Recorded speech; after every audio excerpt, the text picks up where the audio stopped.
Ladies and gentlemen, welcome back to the Expansion Pack podcast, where we talk about games here. You know, we download this week's gaming news, we bring it straight to you guys like we do each and every week on YouTube, Spotify, anywhere you guys can get your podcast. I'm your host, Danzel, aka Black Ice, joined by my co-hosts each and every week, starting with the gentleman to my right here, Mr. Crazy Hair, Manny, aka Goop Master Flex. What's going on, bro? Yeah, I woke up feeling spicy, so I had to keep the hair up like this. You know what I'm saying? All right. I respect That's it. Bob. Yeah. Well, let me live, guys. I'm trying my best. I lost my hair tie. And then we got the opposite hairstyle down low with my guy Chris, aka May 25th. What's going on, bro? Chilling like a villain on penicillin, y'all.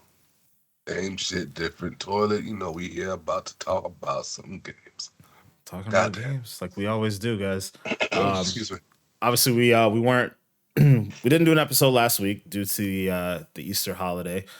But yeah, we definitely got a lot of random things happen. Nothing too big as far as news goes, but a lot of rumors. A couple announcements here and there. So we're gonna get into a couple of things. But before we do that, as we always do, Chris, I'm gonna let you start us off with the icebreaker. Of course. Hello, everybody. We are back, and we are back with another icebreaker this week. Quick, simple one. What is your favorite trilogy in gaming? So it could be something that has more than 3 games, but obviously it started off with that initial 3. So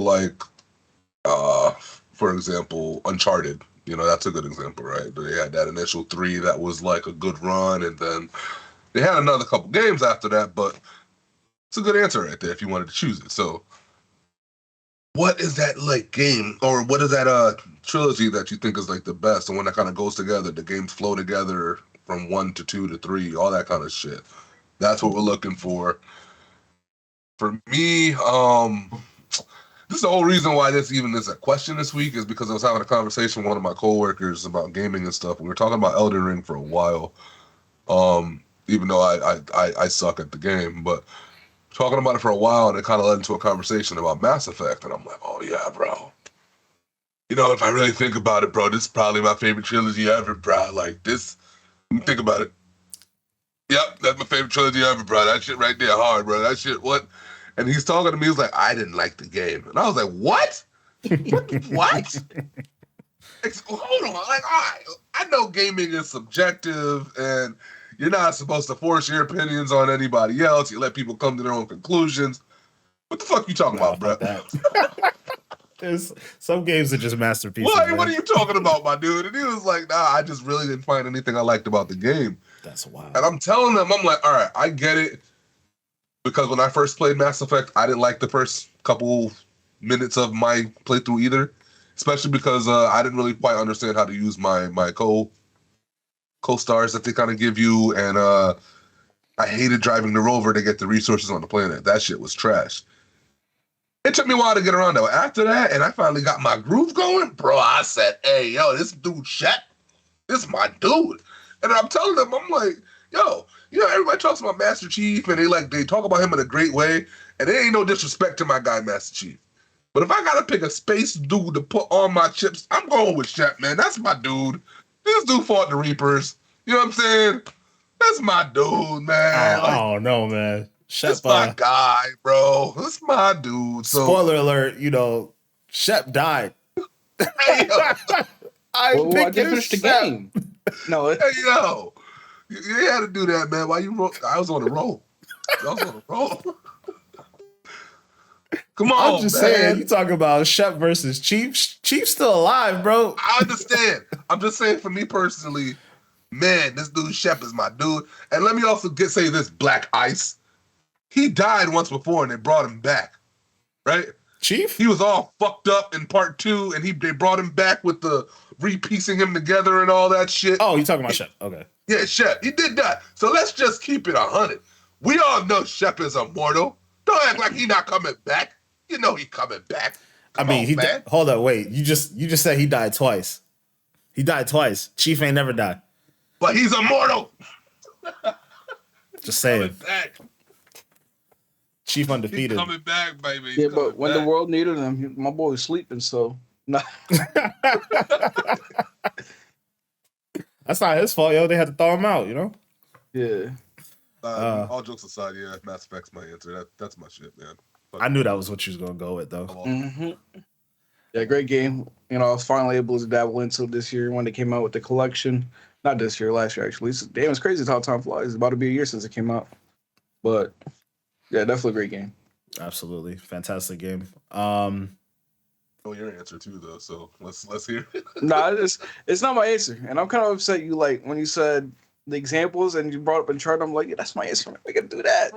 Sorry, yo, it's a great answer. Go ahead. And I love the trilogy, man. Like from start to finish, it was a great game, great adventure, and it was like, you know, like the start of that like kind of trend of just like people trying to create like that Nathan Drake game because like Tomb Raider kind of like tried to do it too and everything like that. So I kind of like, you know, from start to finish, I think it was great game quality. Uncharted 2, undefeated, probably the best story out of all of them.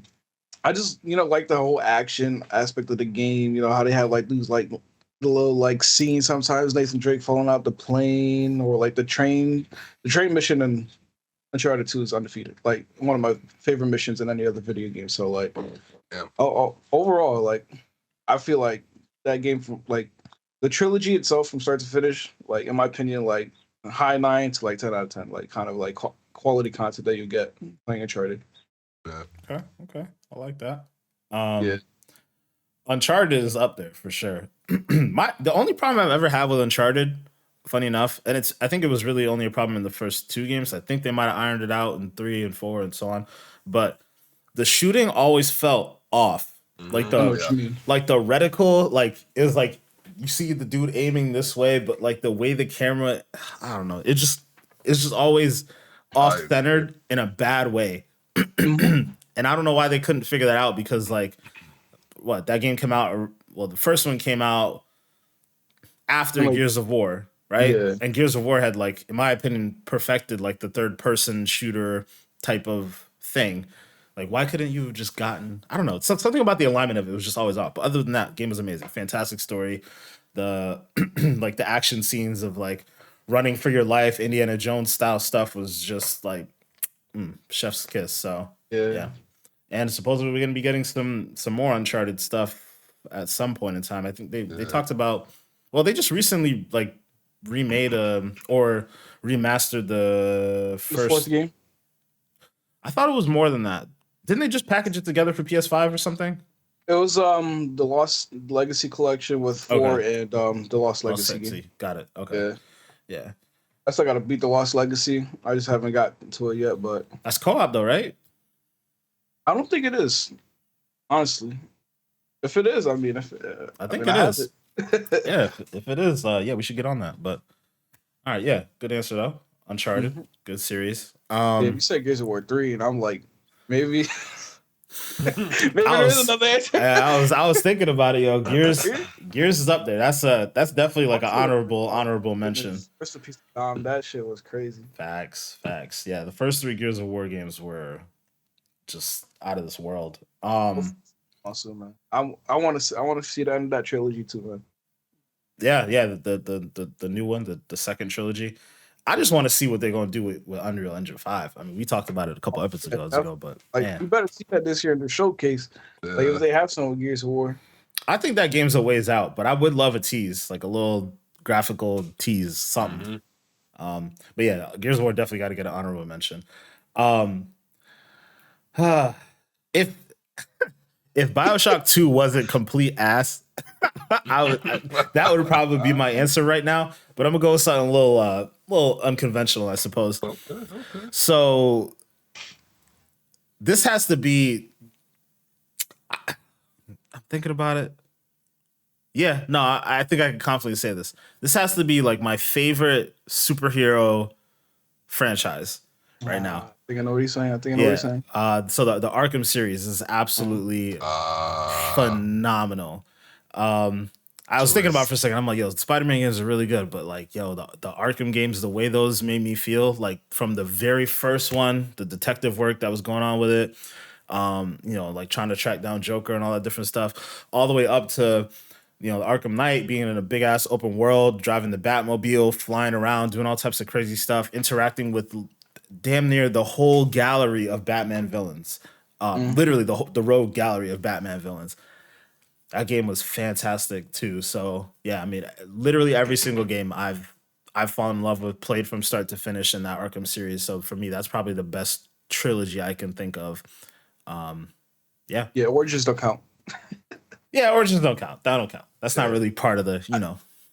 I haven't played it, but like I know it's like a prequel. It's not bad. It's fine. Yeah. It's all right, but it's not it's not the core Arkham games for sure. And then I mean, hopefully they with the Gotham Knights thing, they really build upon that. Obviously, it's gonna be its own thing, but it's still the same.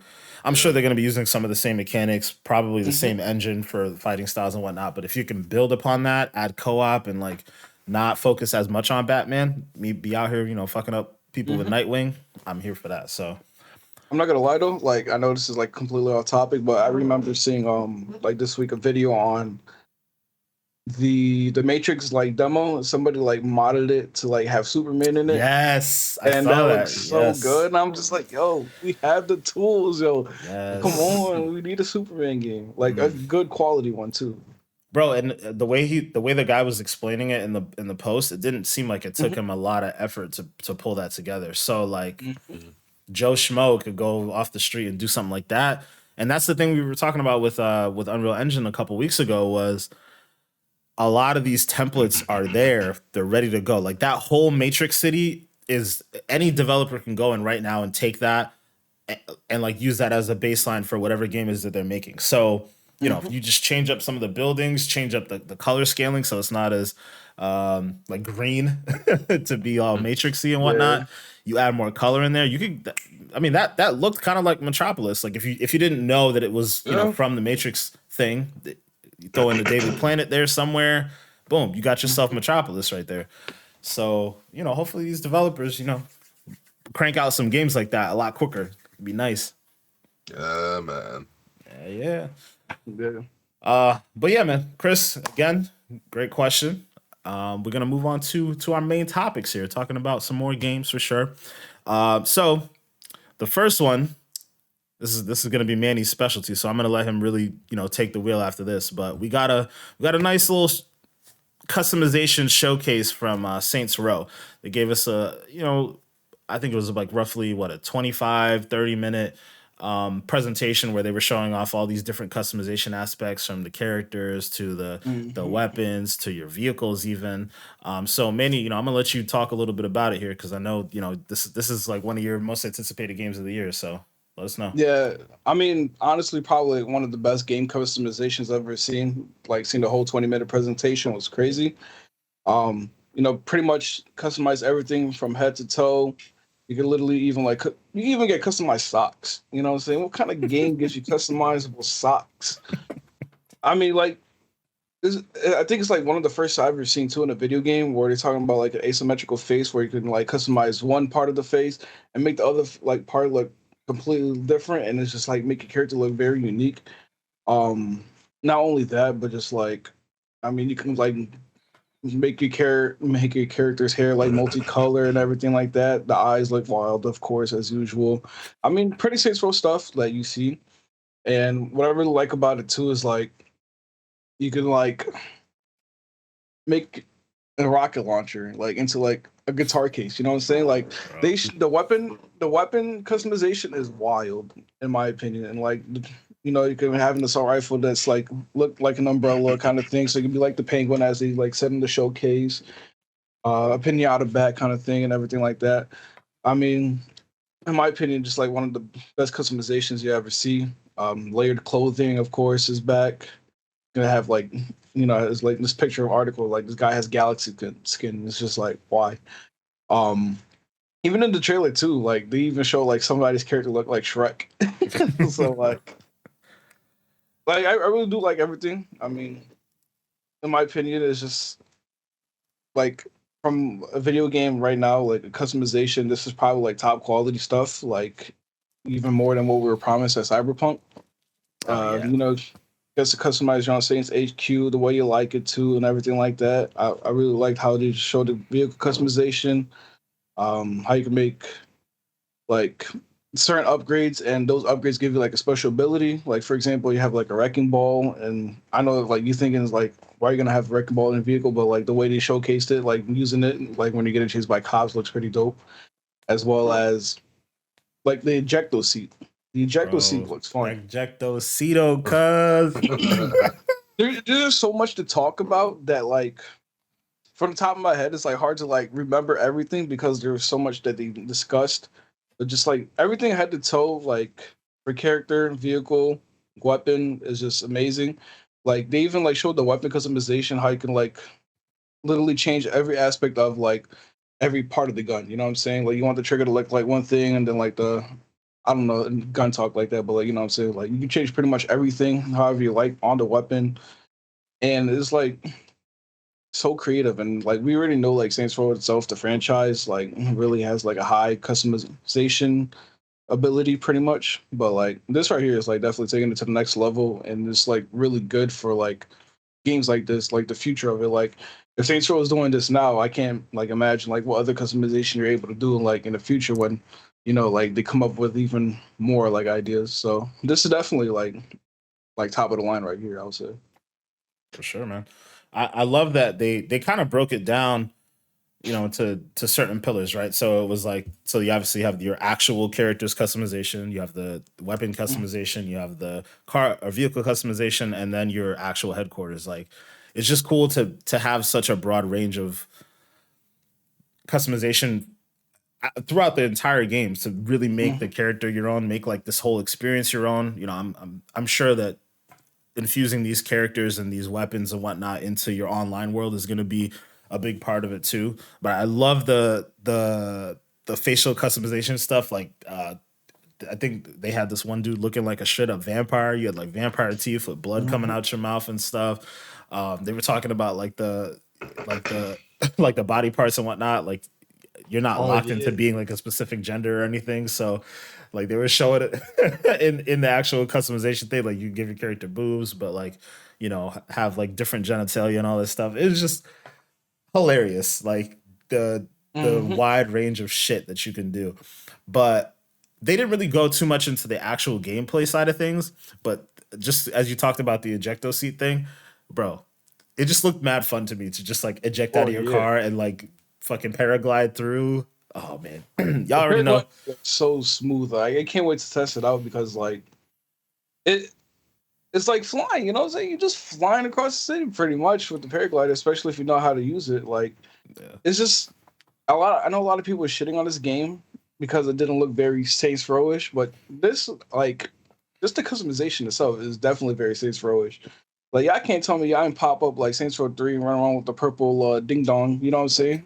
Like it's just it's one of those Just beating people up for with the purple dildo, yeah.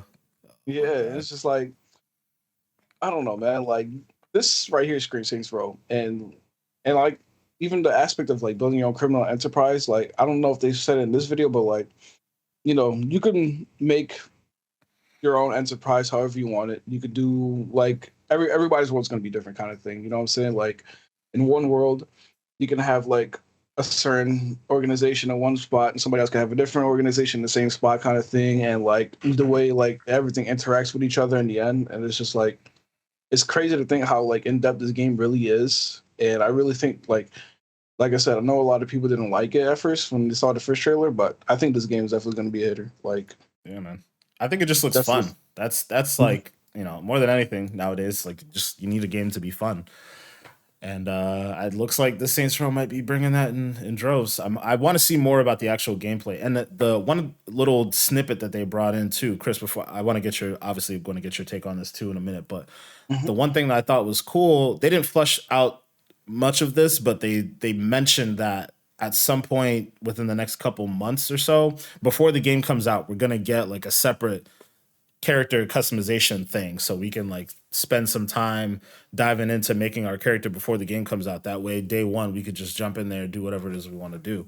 So I'm looking forward Mhm. to seeing that. But Chris, I know you're somebody who definitely loves customization. I know I've seen you spend a number of hours customizing characters before you even start playing games. I think you were doing that with Cyberpunk too. So what do you think about this customization stuff with Saints Row? Excuse me. I'm always gonna love my customization in video games. Do not get me twisted. However, I think over the last couple years, not saying that I'm not gonna put hours into somebody in the future because I probably will, but it's not like my pull to make me say that I want the game like that no more. If that makes sense, For sure. like, um. Will I get on a game's developers if they don't give you the basic things that they should be giving you in customization screens now? Yes, I'll complain. But there's just too many games that come out and they use this as one of their selling points, and then you get the game later and it's not a good game. You know, like I remember Anthem, I remember Cyberpunk, I remember there's a couple of them, but those are the two ones that like stick out heavily to me.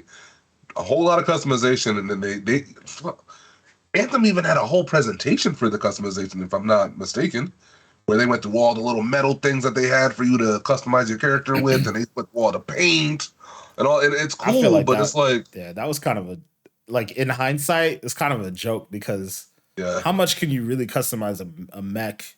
Like if you're not, I don't know. It was just like a lot of, you could put this paint thing here, you could do this like pattern here, but like, I don't know. That shit was trash. That's so like basic. You know what I'm saying? Yeah. It was just not it. So like, am I giving them props for what they're doing? Yes.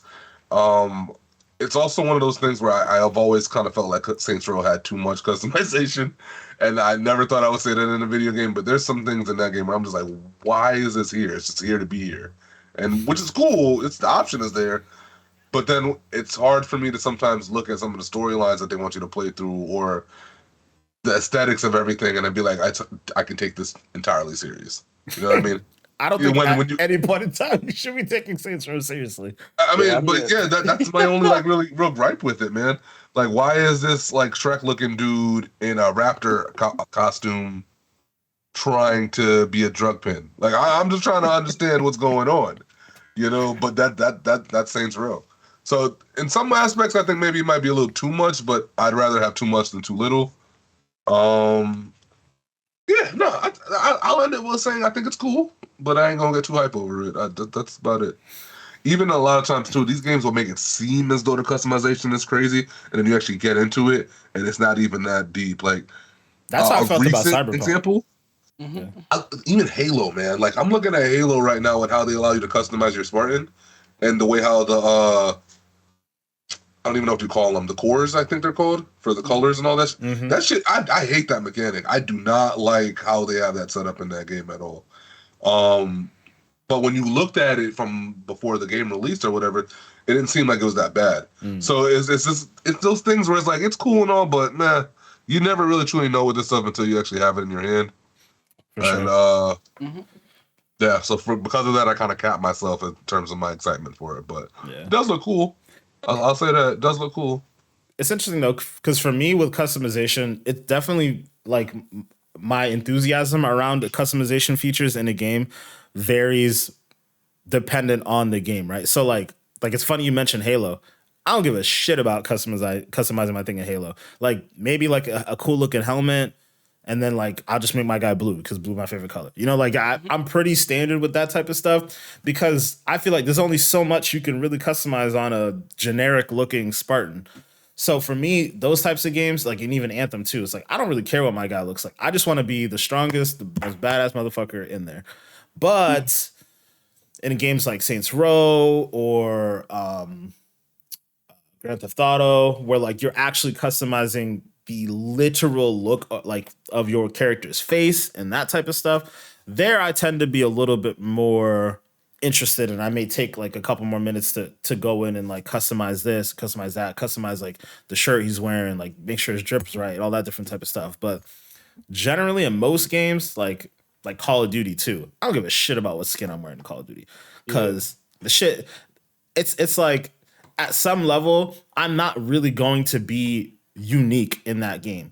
Like if I go get some skin in Call of Duty or if I go get like a certain helmet in Halo, like somebody else is going to have that because there's only a finite number of customization. So at some point in time, I'm going to run into somebody else who looks just like me. But when you get into like these types of customization points where like the way your face looks is very different and your hairstyle is very different, and like there's a ridiculous amount of like shirts and shoes and so on. Like when the customizations are near infinite, that's when I tend to pay a little bit more attention because I feel like it really is me being a unique character. But some of those other games, man, fuck that.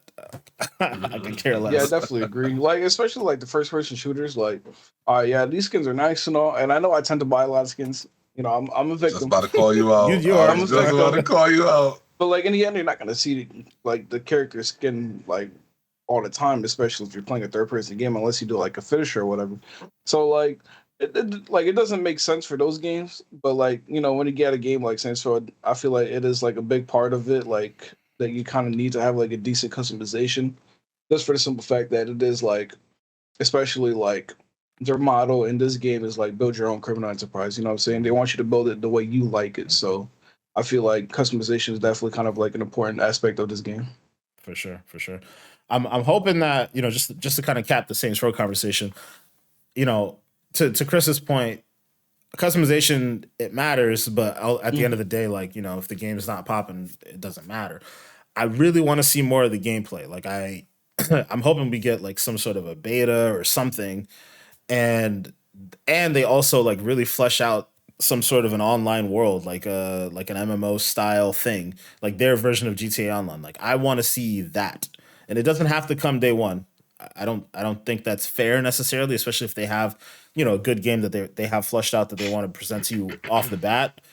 I'm okay with them giving us that first, but at some point in time, I do want to see like an MMO where me having a very unique character matters even more, where I'm interacting with other people and things like that. So I'm hoping they didn't say this outright, but it kind of seemed like this is probably this showcase that happened last week. It's probably the start of maybe something we may see every month or so, kind of like what Cyberpunk did, and what a couple other game developers have been doing, like giving you little bits and pieces of the game, which I do like.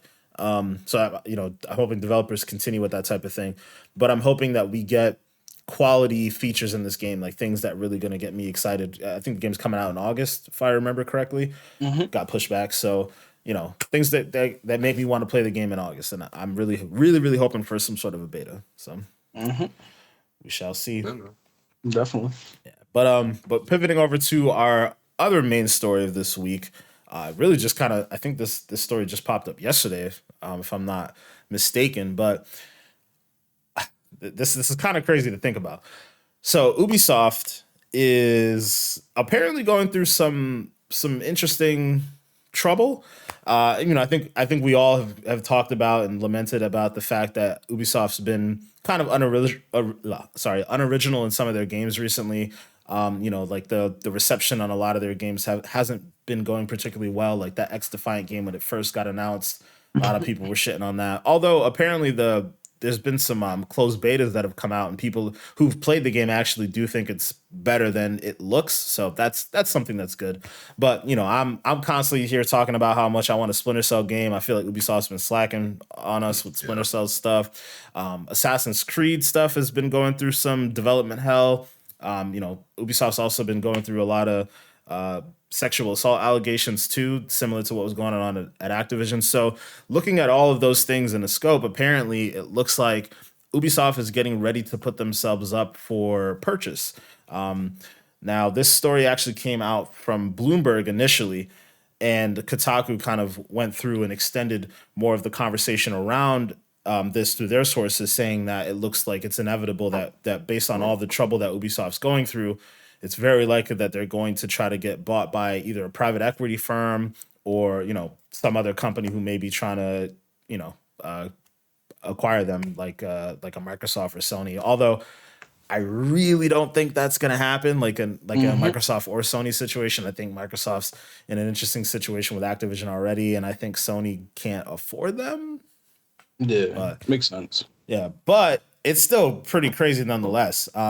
It looks, one of the things that Bloomberg in particular was saying was that Ubisoft has already gone ahead and started hiring consulting firms to kind of get their books in order. And one of the things that they mentioned was that a lot of the time when companies do that, sometimes they're really trying to get their books in order to figure out how to make more profit but more often than not, it's because they want to get themselves in a cleaner position to be acquired by a company. So, I guess my first question is, what do you guys think about this? Do you think this is a good thing as a gamer? Like, are you satisfied with the quality that Ubisoft's been putting out recently? Do you think another hand in the pot, or someone at the top may increase their work, or do you think they're going to turn into like just a money making cow, like what Activision was before they got purchased? So, Chris, I'm gonna start with you on this one. What do you think?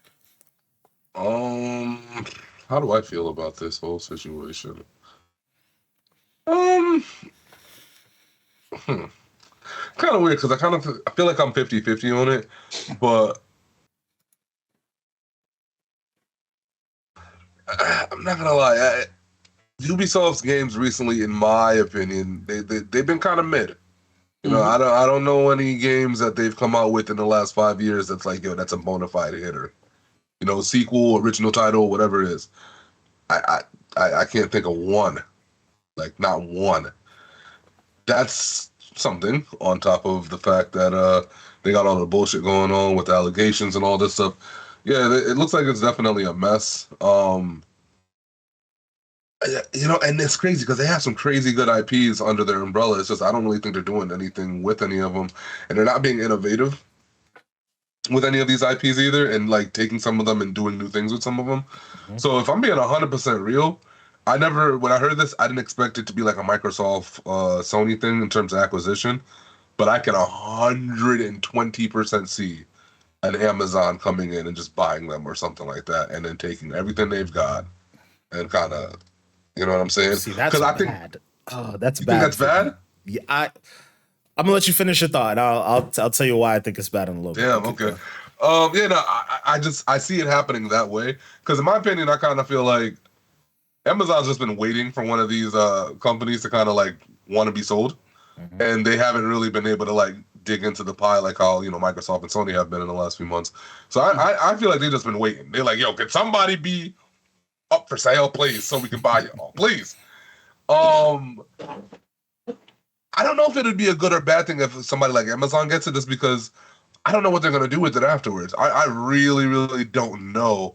But can I see potential in the acquisition? Absolutely. Can I see bust potential in the acquisition? Absolutely. It's kind of one of those things where I don't really see like the light fully at the end of the tunnel. But I know Amazon has enough resources, or like even, I don't know, Netflix or one of those companies that I know is trying to get into the gaming scene on a real note. Mm-hmm. They have the resources, so it's like it really depends on what they do and if they make the right moves after they do it. But yeah, no, I don't know. I'm very 50-50 on it, man. Like very 50-50. But I do think it's necessary because Ubisoft by themselves just doing what they want to do doesn't seem like it's like moving forward in any kind of way. They need something needed to happen. Yeah, so we'll see. What I would love, what I think is an ideal situation, and I think it actually is it's possible that it would happen too. I would love if Microsoft and Sony, or Microsoft or Sony, whatever, gave like, let's say $1 billion investment into Ubisoft and helped them to get their profits right. They took that as an opportunity to hire a new president or a new CEO and just completely change the way they do things, and like have like an actual investment from someone else. I don't want to see them get bought by an Amazon because I don't know what Amazon's going to do. And I think the worst case scenario, and when I say I don't know what Amazon's going to do, I specifically mean I don't know what Amazon's going to do about releasing games. Like, are Ubisoft games still going to be on Xbox and PlayStation and so on and so forth? Like, Amazon could very well say, no more multi-platform stuff. Everything's going to be on Luna. And that's horrible. That's an absolutely horrible thing for gamers. Now, would it make good business sense to do that? Probably not, because Luna, there aren't really many Luna devices out there, or like Luna subscriptions out there. But this could be like, imagine if you can only play the next Assassin's Creed with like Amazon Luna or whatever. Yeah, somebody will buy it. That'll move things, or like all the whole Tom Clancy franchise. The only place you could get that now is Amazon.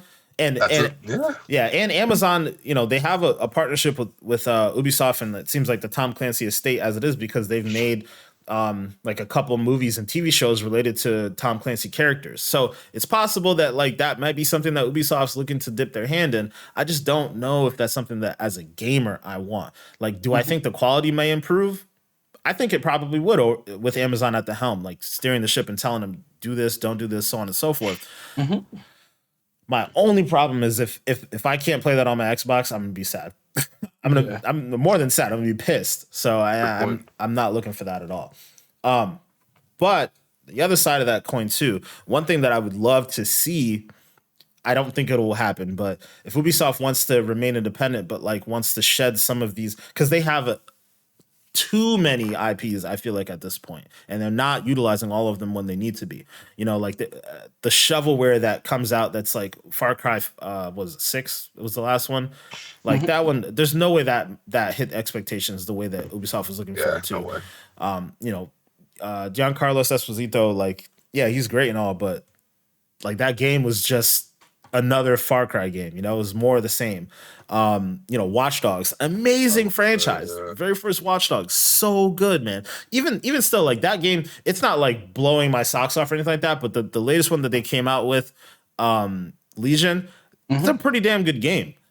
They just need some refinements and like to really lean into it a lot more, and that could be like something big. But you know, it's just like you look at all these different properties. If they could shed some of these, like let's say they got rid of the entire Tom Clancy estate, right? That's got to be worth $5 billion or something like that, right? Like being able to make Tom Clancy games exclusively.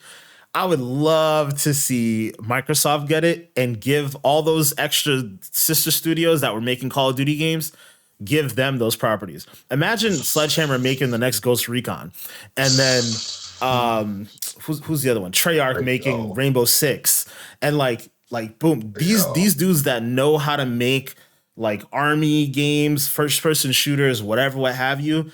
Like you literally, like Activision took their whole fucking studio and just made them make Call of Duty games, right? Like instead, just let Infinity Ward focus on Call of Duty. I think what was the other one? Oh my god, Ravencroft, I think it is. Whichever one, Raven Studios. Yeah, Raven. Let them focus on Warzone or whatever extension of it you plan on making, and then let like Treyarch, Sledgehammer. I mean, I don't know. Toys for Bob, I think you should let them go back to making Crash Bandicoot. But, you know, like all those other studios, like just have them working on fucking Tom Clancy games. That would be, be great. But I ain't mad at you. That's hey. Yeah. Yeah. I think worst case scenario, if anything, would be Google buying them because. Now that's bad. That's bad. It's very bad. That's absolute worst case scenario. That is horrible. Oh my god. They're still kicking? I thought they were giving up. I thought Stadia took an L and it was like, I mean, it's just me saying like that. I think that would be the worst case scenario. I don't think they're necessarily in the game and the hunt or anything like that, but that would be like worst case scenario to me because Google doesn't really know what they're doing with the game. Yeah, that'd be bad, man. Yeah. But Tom Clancy after that. But I think them selling off some of those properties and getting back to it, like if they got rid of that whole Tom Clancy stuff, right? They could focus on going back to like Prince of Persia and like all those other games that people really wanted to see. Man, alas, we'll see. Yeah, I know what you mean. Such wasted potential, and it's like massive. Like we see how long it takes for them to like even start this Splinter Cell reboot. Like it shouldn't have taken like over 10 years since we've seen the last Splinter Cell game to get another one. Like, yeah, I know we've seen them in DLCs and everything like that for like Ghost Recon or like even like you've seen like some Echelon in Rainbow Six, but like it's still not enough because, you know, I feel like it's one of those games that kind of like made Ubisoft what it is today. Absolutely. Yeah, hell yeah. So, yeah, I mean, I think it is about time that like, you know, Ubisoft like does, like you said, like Denzel said, like, you know, either get bought out or I would recommend Microsoft because Game Pass, but you know, like just to like expand itself so that it's not like confined it all in one space, but like you have other studios like Denzel said to, you know, like share everything. You know what I'm saying? Like it's like you said, just too much IPs in one studio that needs to be like utilized that it hasn't been. So yeah, man. And if I'm Microsoft and I'm trying to like acquire more studios, but now that we have all this stuff going on with Activision, like I want to be strategic about it now. Like I'm just Mhm. gonna go buy IPs. Like if I could talk Ubisoft into selling me the all those Tom Clancy IPs, $5 billion, $10 billion, whatever it has to come out to, because Mhm. that garners less scrutiny than buying out a big ass, $69 million company and having the FTC look at this and that and yada. Like buying IPs is a different story entirely, right? Like it comes Mhm. with less government oversight. It would appear, and you could, oh man, just thinking about the idea of bringing Splinter Cell home, bringing that home to Xbox, man. Just having, oh man, I can't talk about this no more, guys, because I'm getting freaking emotional. I need Splinter Cell back in my life, and I need Ubisoft to clean up their act because they're really fucking up. Because now it's gotten to the point where it's like, all right, yeah, I want a Splinter Cell game, but do I want Ubisoft to be making that Splinter Cell game, or at least the Ubisoft of 2022 making that game? I don't know. I don't know. Mhm. So, yeah. Yeah. But man, you got anything else to add, man? What do you want to see happen with Ubisoft? Do you want to see them remain independent? Do you want to see them get bought? Like, what's up? I think it is the best option for them to get bought. Sadly, I don't think with the productions of like the last couple of years, even like X Defiant, like everybody thought like that game like didn't look good. Even though you did say closed beta, people has been saying it's been good. I Mm-hmm. mean, you look at other games like I can't even think of the name. The game, the bike, snowboarding. Or that game. Oh, Riders Republic. Yeah, Riders Republic, like that game. You know what I'm saying? That Like actually was a games good like one. those, like it's like those are like decent games, but like the problem is like I think what happens is it's just like you release these games at the wrong time, and their marketing strategies like has been pretty like mid too, because like I feel like those games like Riders Republic hasn't been like advertised as much except for on their showcase, so like they need to do a better job with marketing, and they need to do a better job with like taking their time with the IPs and like like Chris said, like the last couple of years, everything just has been mid. Ghost Recon's been pretty terrible with the way it just has been, honestly. Um, Rainbow Six Siege is like pretty much the only one that's like kind of holding them tight in Assassin's Creed, but even Assassin's Creed hasn't been really the greatest either. Yeah. So I Although feel like there's this rumor about Assassin's Creed Nexus. It's like a VR game, and like I mm, guess today or not today, 2 days ago, like video leaked of the concept, like and somebody like playing it in VR. I'm like, yeah, I kind of want to play that. Like it seems kind of cool. Like the idea of being in VR in the Animus, and like mhm. apparently you can go like relive like different uh like points in history, like go to Ezio's time and Altair and so on and so forth. So That's pretty dope. yeah, I was like that could be a hitter if they lean into that. That might be one of those things that could save Ubisoft if they actually like made a couple VR games like quicker hitter VR games that sell a lot. But I don't know. I still want to see the bigger. I don't know. Uh, It's like I said, it's just like they're just not doing a good job of like the way they're bringing out things. Like, I mean, yeah, they have like some games like Avatar coming out, and then like I know the Mario and Rabbids thing, but like it's just like I feel like what they have now is just not it, unless you're like a heavy Siege player or whatever. Because like I mean, games like Riders Republic, like that game, a couple of weeks into its releasing, dropped down half price just because like how bad it's sold, and even like Rainbow Six Extraction, like without it being on Game Pass, that game probably wouldn't have been like Yeah, as relevant as it is like now. And even now, it's like the game's kind of dead. I haven't heard anything from it. that game So is absolutely dead. But to be fair, j- those are two very different games. They're bad. Like what? Well, Extraction is bad. Riders hmm Republic is a good game. I just don't think they marketed it well. hmm so like I mean, like like I said, if it goes to Microsoft, Game Pass can save them. So at It's least true. yeah, either yeah. that or like Ubisoft did say they're trying to do more live service, and PlayStation specifically bought Bungie, Bungie. and Bungie's helping them with live service, and we've seen like Sony has a game plan for their live service. I think they said like 10 of them supposed to come out eventually. So, maybe that can help them with their live service games too. I think I honestly wouldn't be mad if Sony bought them and treated them the same way they're treating Bungie. I just don't foresee them having that kind of money on hand.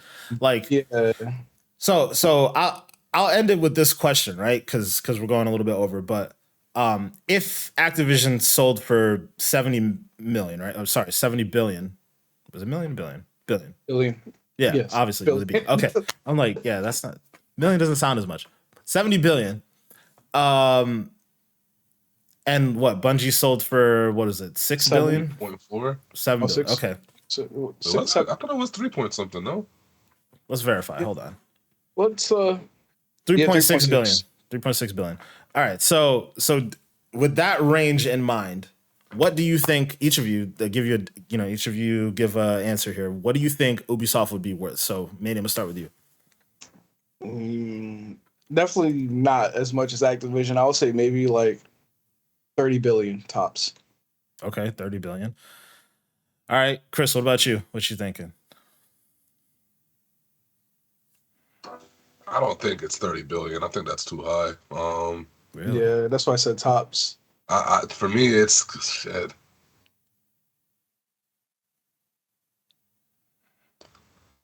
I'm floating around maybe 10, maybe 10 to 15.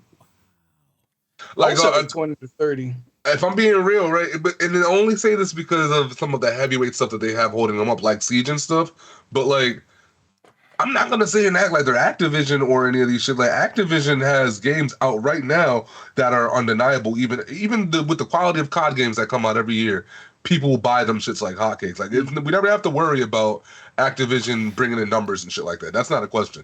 Ubisoft, on the other hand, not saying that they don't sell games, but we're not out here talking about Ubisoft got shit flying off the shelves like that. They don't got that.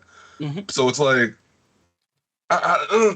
It's like you're paying for the IPs, in my opinion, for the most part. Yeah. I would have to say it's floating around 10 to 15, in my opinion. I can't see it being... Because I don't see how Ubisoft is doing so much better than Bungie to the point where you can multiply that tag by 10? Bruh. 3.6 to 30? Bruh, hold on. Time out. I know you're a Destiny fan here, bro, but come on now. Destiny? We're talking Destiny versus... I'm not even talking that. I'm just talking Bungie in general, like how they got bought for 3.6. So I'm supposed to believe we're going to triple that cost for Ubisoft? Absolutely, bro. Because we're thinking about the IPs we're talking about here. Like, I... Put it to you like this. The IP... like I was saying before, of the Tom Clancy stuff, that's worth probably 3 times more than Bungie alone. Mm-hmm. That's an easy $10 billion purchase, in my opinion, right? So then you factor in Assassin's Creed, Watch Dogs, Beyond Good and Evil, like all the other random stupid things that like all the random stupid things that Ubisoft has going on. I would definitely say, like, I think, Manny, you nailed it with the 30 billion. I think that would be an accurate understanding of where it would come out to. That makes the most sense to me. Yeah, because like Bungie right now, all they have is Destiny. You know what I'm saying? And like I know you said there's like another game they're working on, whatever. I mean, like before they worked on Halo, but like that's Microsoft's property now. So like it's just one of those things where like Bungie only has Destiny, and then like Denzel said, Ubisoft just has a plethora of like content that like. In paper, like, would be great if used properly. That's where I'm getting at with it, because to me, it's like we're talking about it on paper in a sense.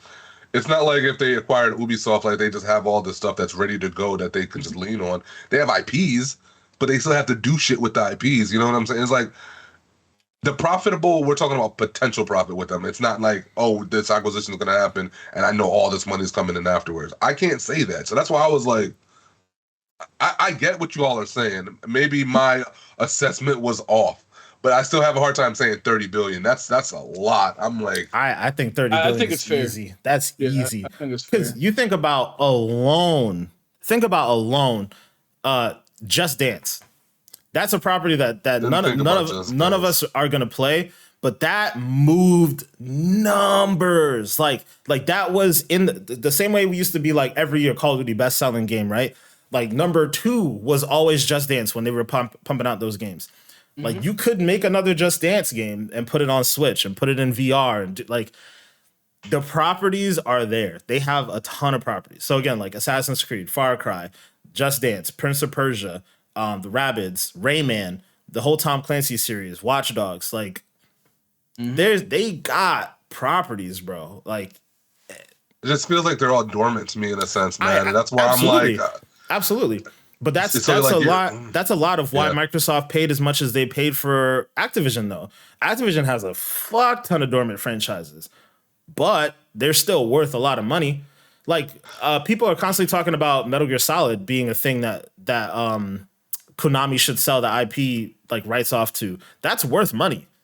Like even if we haven't had a Metal Gear Solid game in years, that name moves units alone. So then it like even if you make a bad like let's put I don't know, let's take Halo for example, right? Like the Halo TV show is an example. That name, it has brand recognition. Brand recognition, it matters, obviously. That TV show, the first couple episodes were meh, but a ton of people tuned in. Like I don't think it broke a record, but I remember them talking about like it having a high viewer turnout on Paramount Plus. Like the first couple episodes weren't that good, but it gets people in the door. The name gets people in the door. So now if you're taking like I don't know, let's just take Splinter Cell for example with me, right? Like I just said, I don't trust Ubisoft to make a Splinter Cell game, but I love Splinter Cell. So if it comes out, I'm going to still buy it, even though I don't know if I fully trust Ubisoft right now. So you have all these other IPs that Ubisoft's sitting on. I don't know, man. Like if I'm an Amazon or a Google or somebody else who really wants to be in the gaming industry or whatever, I'm looking at those franchises. I'm not looking at the success that they've had or haven't had because, to be quite honest with you, it doesn't matter to me. I'm gonna change the way everything works when I buy them. What I care about is these IPs. So if these IPs are worth something and they're good and people want them, people are clamoring from them, then I'm gonna buy this company and change the way that they do things so that they can be more profitable. I think that's where the value of the company lies. It's not necessarily in the developers and how they're doing right now. It's in the IPs. Like that Call of Duty is the reason why Microsoft bought Activision, right? Like that's we can all agree that's like the biggest IP that exists out there. They don't necessarily care about how well Infinity Ward is doing right now or Treyarch's doing right now. They care about Call of Duty as a brand that we can really do something with. And if we feel like the development of it isn't going well, we can hire people who are going to develop it better. But at the end of the day, it's still Call of Duty. So that's why I think like Ubisoft is worth that $30 million mark. Like I think now Bungie's kind of a different side of that, right? I think if Destiny was a little bit more popular, the game would the company would have sold for more money. I do think that the developers at Bungie are way better than the developers at Ubisoft, but that brand is just a very different place right now. Those brands are just it's completely different. So I understand why you're valuing it the way you're valuing it. I just think the brand is everything at the end of the day. Yeah, I guess my only pushback on that is, especially with the Activision thing, like Call of Duty is actively still doing those numbers and shit like that. You know what I mean? That's my only pushback with it. Whereas, not saying that if a Just Dance game comes out that it might not catch people's eyes, but there is a chance that it's been a minute, man. Like that game would have to come out and be fire as fuck. Because like if it's not, then it's like you brought back a franchise and it didn't even work. You know what I mean? And the same thing with Dead Space and a lot of these other games that are coming out. You can't bring these games back and they don't hit. You know that doesn't make any kind of sense at all. So all I'm saying is like when they acquired Activision, there was already stuff that you can actively look at right now and say, all right, we already know where some of our profits are coming off rip. Yeah. Because you have stuff actively going right now. Ubisoft is literally like you're buying it, and yes, their IPs are heavyweights, but you literally got to go into that with like a hard hat because you're going in there and kind of breaking down some walls and reconstructing everything, and that might not always go 100% how it's supposed to go. So I guess that's where my mind was with it. It was just like, damn, they got a lot of good shit, but all of these IPs are asleep. all of them. But, you know what I mean? Like none of them are really doing much. But the last thing I'll say about it, though, real quick, those IPs that we're talking about at our sleep, the previous iterations of those games, like, okay, put it like this: the reason why they stopped making those games isn't because they weren't selling. Like, Just Dance was moving units, and then they just decided to reallocate resources. It's the same thing as and Phil Spencer kind of mentioned it too, and Bobby Kotick also mentioned it with Activision, Guitar Hero. Like, Guitar Hero is probably the closest equivalent to like Just Dance on Ubisoft side of things. Guitar Hero is pulling numbers, bro, and there's the only reason that they stopped doing it was because of like the production side of like building equipment and things like that. But it wasn't like that wasn't profitable. They just stopped doing it. So now that's why like one of the first things that Kotick said and Phil Spencer said was like, we're looking at Guitar Hero because they know they can make money off of that. They just, for whatever reason, Activision just decided to put it on the back burner. Same thing probably with Ubisoft. And there's less overhead in building a Just Dance game in comparison to building Guitar Hero because you don't have to make peripherals and all that stuff. So like, if you're a company with a vision and you have the resources to build out, you know, more of these franchises and whatnot, you're looking at those brands and being like, yo, this is it. But I do agree with what you're saying around, okay, I know if I buy this company right now and they're already pulling X amount of numbers, then, you know, I know that this is how much profit I can expect from day one. But to also understand that those brands really mean something and like you can make a lot of money off of that stuff down the road, I don't know. I think it's also a different story. So. We'll see how it plays out. I mean, obviously everything's inflated too right now with the fact that, you know, all these different companies are getting bought out, and obviously just the nature of how, you know, inflation's working right now too. So I think 30 billion is very much a possibility. I didn't even think about inflation when it comes to that. That's a good point. Yeah. So inflation wilding right now, bro. Yeah, inflation's on a different plane right now. So we'll see where all that stuff shakes out. I mean, obviously their stock is getting pummeled right now, and I think 30 billion might be let's say it drops down to 25 billion. That might be a steal for a company, you know, trying to come in and take advantage of the fact that they're kind of fledgling right now. So we'll see where they land on it. You know, I feel like we never really hear of companies being acquired like this until they actually do get acquired. So part of me is taking this with a grain of salt that maybe this story leaked out so that the stock price can go up a little bit and save them from the fall that they're taking. But who knows, man? I do know that I want to see more from Activision, or sorry, not Activision, Ubisoft. I do want to see more from them one way or another, maybe a change in leadership and whatnot. But yeah, it is what it is. But guys, I think we'll leave it there for now. Great conversation on all this stuff. You know, thank you guys again for watching as always. If you guys want to, you know, let us know what you guys think about this whole situation. If you think Ubisoft is better off getting bought, or who you think could buy them, what, you know, company would be better off with this IP, that IP, you know what to do. Let us know in the comment section down below. Hit us up on Twitter at XPackPod. I think that's it for now, guys. We'll check you guys out next week. You guys already know. Socials are down below, so make sure to hit us up on there as well. Check you guys out next week, though. Thank you for watching and listening. Peace. Yeah.